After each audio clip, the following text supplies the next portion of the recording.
Allez, messieurs, on va parler à présent du voisin d'à côté. À quelques jours des élections législatives, eh bien, les députés togolais vigiles ont définitivement adopté la nouvelle constitution du pays. C'était vendredi dernier. Le test, on le sait, est depuis quelques semaines contesté par l'opposition.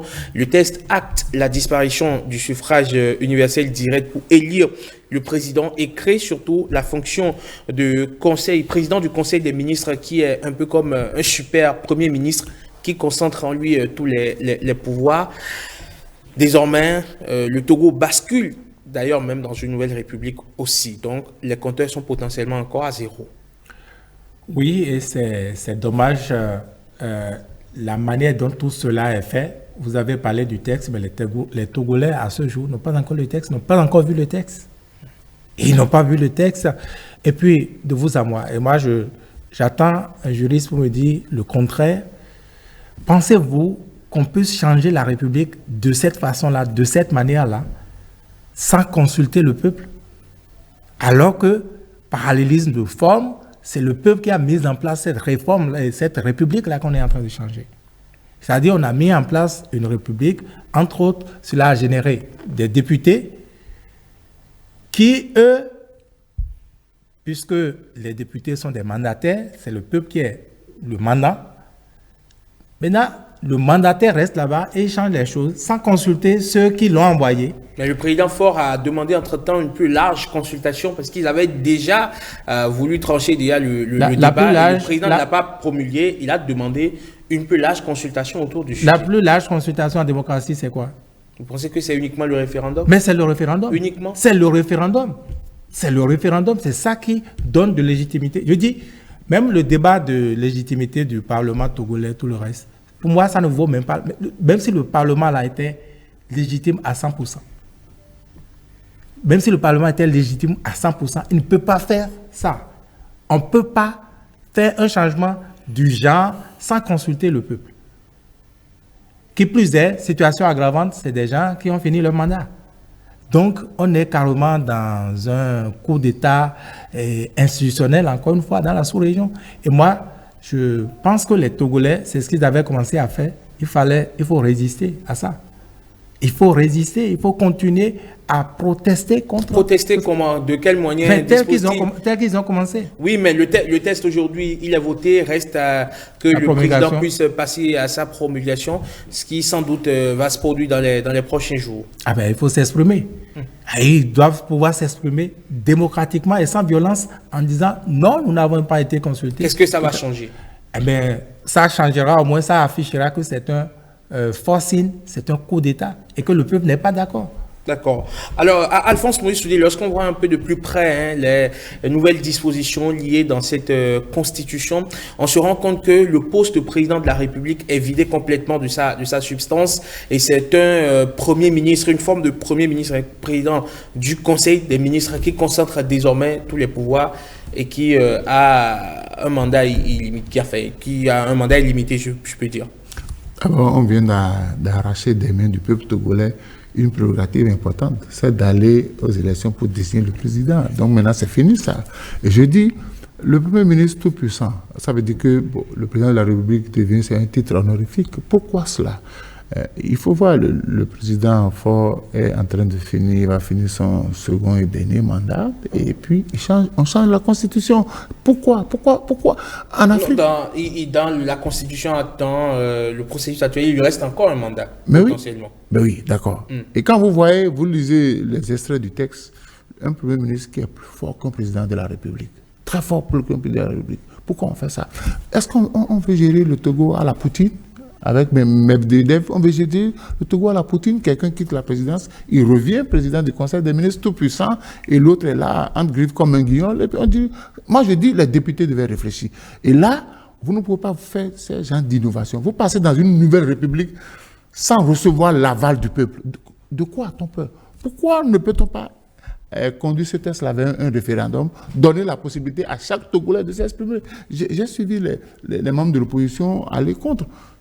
On ne peut pas refuser au peuple ce qui lui revient du droit, parce que vous en avez bénéficié. Aujourd'hui, le peuple togolais ne peut plus se prononcer, il ne peut plus désigner leur présidence. Désormais, tout ça sera réglé au niveau de l'Assemblée nationale. Moi, ça me pose un problème. Et ce que je crains, vous savez, ces exemples-là rapidement font cas d'école en Afrique. Il faut qu'on fasse attention.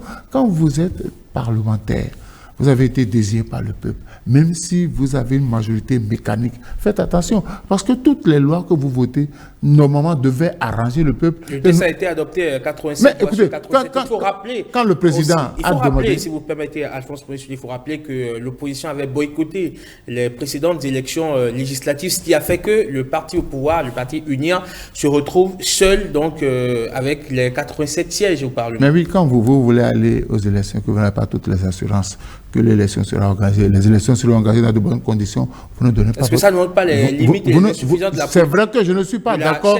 Je ne suis pas d'accord pour la politique de la chaise vide. Mais ce qui se passe au Togo, que le président a demandé une seconde lecture, moi j'appelle ça, c'est le jeu des rôles. Chacun sait quel rôle il va jouer. L'Assemblée a fait son travail. Le président, pour montrer qu'il n'est pas suffisamment d'accord, il demande qu'on fasse une seconde lecture. Ça a changé quoi? Ça n'a rien changé. La large concertation, on a concerté qui... Les seules personnes à concerter, c'est le peuple. Mais pourquoi on n'a pas concerté le peuple? On a botté le peuple à la touche et puis bon, le président va promulguer et puis rien ne se passera. Francis? Mais il faut dire que les parlementaires et les députés togolais iront aux élections le 29 avril. Le 29 prochain. L'élection était initialement prévue pour le 20 avril. Mais oui, maintenant c'est le 29. Donc, en fait, dans la Constitution, il y a une disposition qui dit que tant qu'on n'a pas encore élu les nouveaux, ce sont les anciens toujours qui assurent. Donc, il y a un problème de légalité et ils peuvent voter des tests. Mais il y a un problème de légitimité. Bon, maintenant, donc, sur la légalité, ils sont autorisés à voter les tests. Le test a été voté, je crois, le 25 mars 2024, mais une seconde lecture a été demandée par le chef de l'État via large consultation, ce qui a été fait, et le vendredi 19 avril, ils ont fini par adopter ce test. Quelles sont les nouveautés? Vous avez dit que dorénavant, c'est que ce n'est plus au suffrage universel direct que le président sera élu. Le président sera nommé, parce qu'on bascule dans un régime. Ce ne sont plus les citoyens qui élisent directement le président de la République. Mais oui, si. Donc c'est les parlementaires qui, dorénavant, vont nommer. Maintenant, le président, c'est un mandat unique de 6 ans. C'est un mandat unique. Mais on a créé le poste de président du Conseil des ministres qui a valeur de Premier ministre dorénavant et qui concentre tous les pouvoirs.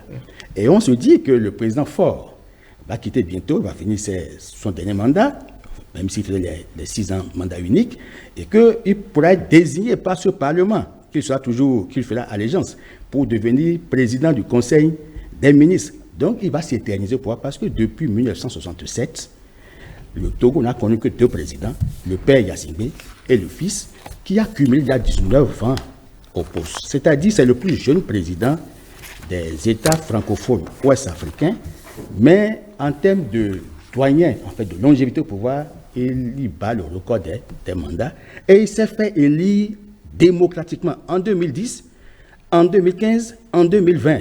Est-ce que l'alternance, les élections et l'alternance garantissent toujours le modèle démocratique que nous souhaitons? Ça, c'est l'autre question que les Togolais vont chercher à répondre.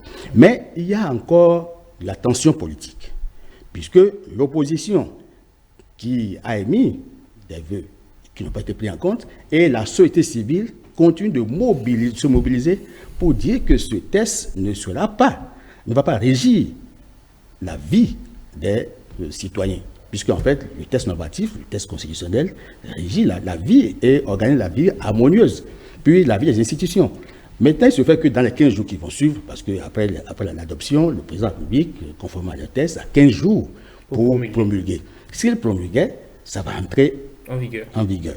Bon, maintenant, est-ce que les tensions, puisqu'en fait, la démocratie que nous appelons de tous nos voeux, doit pouvoir être un rempart contre l'instabilité. Est-ce qu'en promulguant ce test, le Togo va retrouver la paix, la stabilité et atteindre les objectifs de développement? Ça, c'est une grosse question. C'est pourquoi on se dit, est-ce que nous avons la démocratie africaine ou les démocraties en Afrique? Parce que le modèle togolais semble être un peu plus proche du modèle qu'on a au Tchad, ce qui n'est pas le cas au Bénin et ce qui certainement n'est pas le cas au Mali. Donc, il y a plusieurs modèles en cours et il faut qu'on appelle à une réflexion collective. Au niveau de l'espace CEDEAO, sur le modèle démocratique et les questions... De quelles armes dispose aujourd'hui l'opposition conduite notamment par cet ténor de toujours, Jean-Pierre Fabre, Brigitte Adiamagou Johnson? De quelles armes disposent-ils ces personnes, enfin ces gens que je viens de citer, ou de quelles armes dispose-t-elle l'opposition en général pour aller contre le test? Non, enfin, vous avez vu, soyons un peu sincères. Moi, c'est un peu personne âme. Vous avez vu toute la bataille. Vous avez vu l'opposant, Kofigo, qui est resté un peu, enfin, l'opposant qui est mort au Ghana. Vous avez vu toute la bataille. Ça servait à quoi? Le contexte. Même récemment, le président du PLP, je pense, Tipi Achadam, qui depuis lors a un peu disparu de la scène. Donc, il faut contextualiser. Il ne faut pas décontextualiser. Le contexte togolais, en fait, n'augure pas de bonnes perspectives du point de vue des aspirations démocratiques. Bon, mais c'est quand même de la démocratie. Une démocratie, je ne sais pas comment je ne suis pas spécialiste de la typologie de la démocratie, mais je crois qu'on va finir par donner un nom à cette démocratie. Mais le peuple, il y a un ami sincère à moi, en fait, Claude Tingbe Azalou, qui a écrit un ouvrage paru en août 2023 intitulé « La démocratie que veulent les peuples, entre ingénierie démocratique et procéduralisation ». Je crois qu'il faut revoir la démocratie pour voir qu'est-ce que les peuples veulent. C'est pourquoi j'adhère en fait à votre réflexion qui stipule que ce n'est pas un référendum. Puisque le constituant dérivé, en fait les parlementaires qui sont là, ils n'ont pas le même pouvoir que le constituant originel. Donc, pour changer de république, il faut forcément consulter, il faut aller par référendum pour que le peuple donne sa caution. Bon, les Togolais dorment et puis ils se lèvent un matin, ils se trouvent dans une nouvelle république. Bon, maintenant, est-ce que tout le monde adhère aux règles qui doivent régir dorénavant leur vivre ensemble et la vie des institutions? C'est ça. Est-ce que le Togo veut la paix? Est-ce que les Togolais, s'ils ne veulent pas maintenant, quels sont au plan des acteurs régionaux, sous-régionaux, internationaux qui peuvent intervenir pour aider les acteurs nationaux à pouvoir atteindre les objectifs non seulement de démocratie, mais aussi de développement. Alors, ailleurs, on sait, Vigile avancé, que ce sont justement des situations similaires qui ont fini par conduire à ce que vous savez, notamment au Mali, notamment au Burkina Faso, tout ceci mélangé avec la situation sécuritaire très instable. Comment est-ce que le Togo fait pour ne pas basculer dans ça? Je suis d'accord avec vous, avec ce diagnostic-là. Pour l'instant, ils ont les élections législatives le 29 avril. Je pense qu'en principe, je ne sais pas quelle garantie de transparence ils ont en matière d'élections là-bas.